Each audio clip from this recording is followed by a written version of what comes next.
Gold, trusted gold buyers. మీరు తాకట్టు పెట్టిన బంగారాన్ని విడిపించి ఈ రోజు ఉన్న మార్కెట్ ధరకు కొనబడను. మీ జీవితంలో బలగం పాత్ర అంటే ఆ బలగం సినిమా ఎలా చూస్తారు మీ జీవితంలో? నేను మామూలుగా ఒక పాత్ర పోషించాలనేటువంటి ఆలోచనతో చేశాను తప్ప హ్మ్. ప్రత్యేకమైనటువంటి దాని మీద నాకేం లేదు సార్. హ్మ్. ప్రత్యేకమైనటువంటి ఆలోచన ఏం లేదు. నాకు డైరెక్టర్ గారు ఒక క్యారెక్టర్ ఇచ్చారు. ఈ క్యారెక్టర్ ఈ విధంగా ఉంటుంది. మీరు ఈ విధంగానే చేయాలి అని చెప్పారు. ఆయన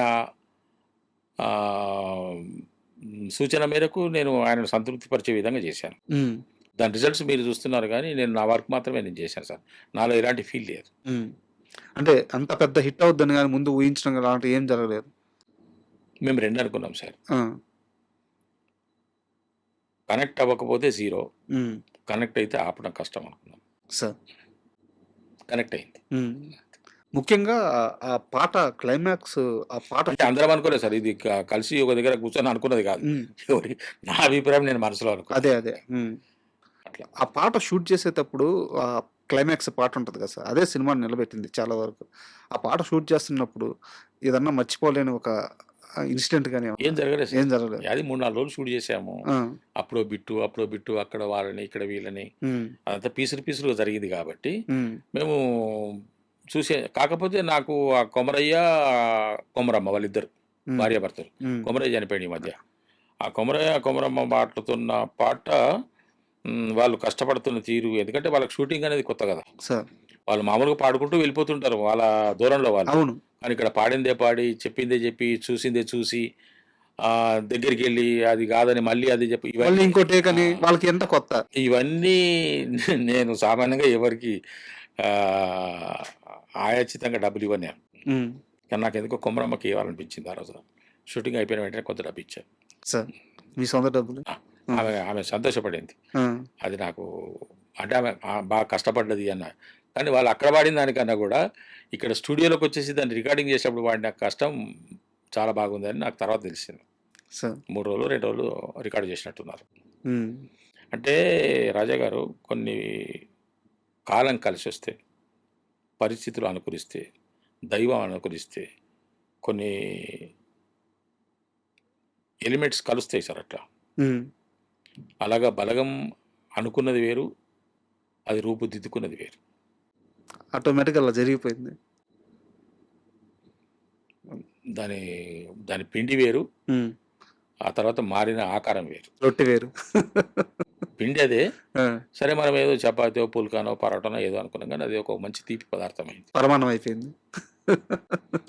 అది నా భావన. సార్. అయితే వేణు గారు ఇప్పుడు ఎల్లమ్మ తీస్తున్నారు. సో, మీకు కాల్ రాలేదా? ఎల్లమ్మలో బహుశా నేను లేననుకుంటా. ఎందుకంటే మా తమ్ముడు సరి అయినటువంటి క్యారెక్టర్ ఉంటేనే ఆ క్యారెక్టర్‌కి సరి అయినటువంటి ఆర్టిస్ట్ కావాలనుకుంటేనే పిలుస్తారు. హ్మ్. ఉండొచ్చేమో అని నాకు అనిపిస్తున్నది ఇప్పటికీ కూడా. హ్మ్. ఇప్పటికీ కూడా. అంటే ఆల్రెడీ కాస్టింగ్ అయిపోయింది. హ్మ్. నాకు తెలిసిన వరకు. నేను తమ్ముడిని కలవలేదు సార్. మీకో విషయం చెప్తాను. నా దగ్గర అంటే నా స్వభావం సార్ అది. అది మైనస్సు, పెద్ద మైనస్సు. సంక్రాంతికి వస్తున్నాం సినిమా అయిపోయిన తర్వాత అనిల్ రావిపూడి గారిని నేను ఒక 1 వీక్ బ్యాక్ కలిశాను. అవునా?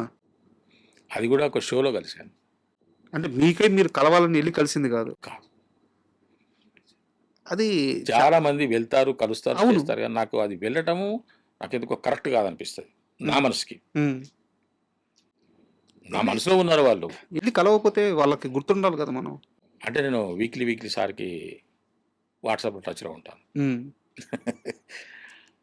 మా తమ్ముడిని కూడా కలవలేదు నేను. వేణుని కూడా కలవలేదు. హ్మ్. బలగం సినిమా సక్సెస్ మీట్లు 1, 2 జరిగినాయి.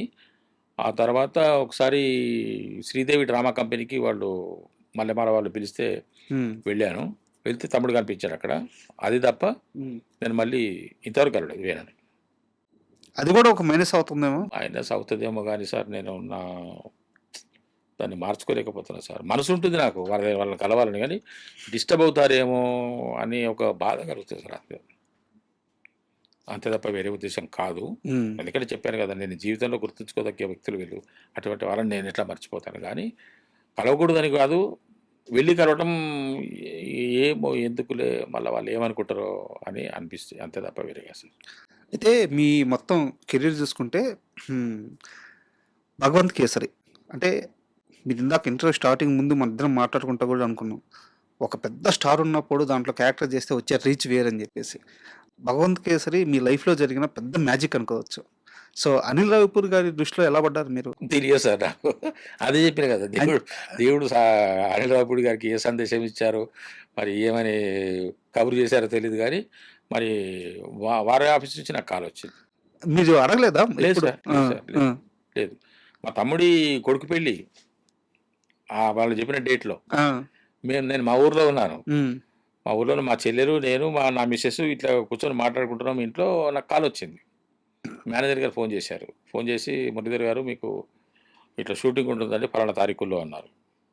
షూటింగ్ ఉంటుందని ఏదైనా సినిమా షూటింగ్ ఏమో కావచ్చు అని అనుకున్నాను. హ్మ్. ఖాళీగా ఉన్నారంటే, "ఉన్నాను సార్" అన్నాను. "ఇది బాలకృష్ణ గారి సినిమా అండి" అన్నారు. అనిల్ రావిపూడి గారు డైరెక్టర్ గారు అని సో, ముందు ఏం చెప్పలేదు. చెప్పలేదు. ఆ! సరే సార్ అన్నారు. ఆ డేట్‌కి వచ్చేసాను. నేను క్యారవాన్‌లోకి వెళ్ళేంత వరకు నాకు నా గెటప్ ఇలా ఉంటుందని కానీ, నేను ఒక పార్టీకి ప్రెసిడెంట్ అని కానీ, జాతీయ స్థాయి వ్యక్తినని కానీ ఏం తెలియదు సార్, అసలు క్యారెక్టర్ తెలీదు.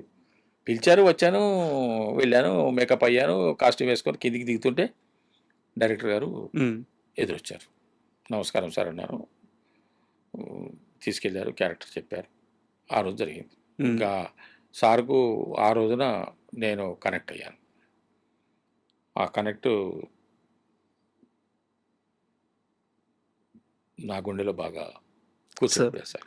ఆ! సార్‌కి కూడా నేను సార్‌కు నేను చాలా గౌరవం ఇస్తాను సార్. నేను మీకు ఇంకో విషయం చెప్పాలి. ఇప్పుడు సినిమా అయిపోయిన తర్వాత కనుక్కోవడం కాదు. నేను సంక్రాంతికి వస్తున్నాం సినిమా 19 రోజులు ప ప 20 రోజుల్లో చేశాను సార్. నేను డెఫినిట్‌గా నేను మైక్ ముందర చెప్తాను, కెమెరా ముందర చెప్తాను. నేను ఆయన ముందర ఎప్పుడు నిలబడను. హ్మ్. ఆయన నాకు ఎంత చనువిచ్చినా, ఎంత మర్యాద ఇచ్చినా, ఆయన మనసులో నేను ఏ స్థానంలో ఉన్నా, ఆయన ఇక్కడ ఉన్నాడంటే నేను ఆయన వెనకనే ఒక అడుగన్నా వెనక ఉంటా గానీ ఆయన ముందర నిలబడను నేను. ఎందుకు సార్ అలా? నేను ఆయనకి ఇస్తున్న స్థానం అది. హ్మ్. అంత గౌరవం నాకు ఆయన పట్ల ఏర్పడ్డది. అలాగే. ఆ 'భగవంత్ కేసరి' సినిమాలోనే మామూలుగా ఇప్పుడు ఎవరన్నా ఒక ఆర్టిస్ట్‌ని ఇంకో తీసుకున్న విషయం, ఆ! ఆ సినిమా చేస్తున్నంత సేపు కూడా ఆ సీన్ చెప్తున్నప్పుడు సీన్ కోసం వినటమే తప్ప, ఆ తర్వాత మళ్ళీ ఇంకా మాట్లాడింది లేదు. హ్మ్. పోగానే ముందు ఆయన్ని కలిసి గుడ్ మార్నింగ్ సార్, నమస్కారం సార్ అని చెప్పటము, హ్మ్. చెప్పి ఒక 5, 10 సెకండ్లు ఉండడము, పక్కకు రావడం పక్కన అంతే. రావడం. అంతే.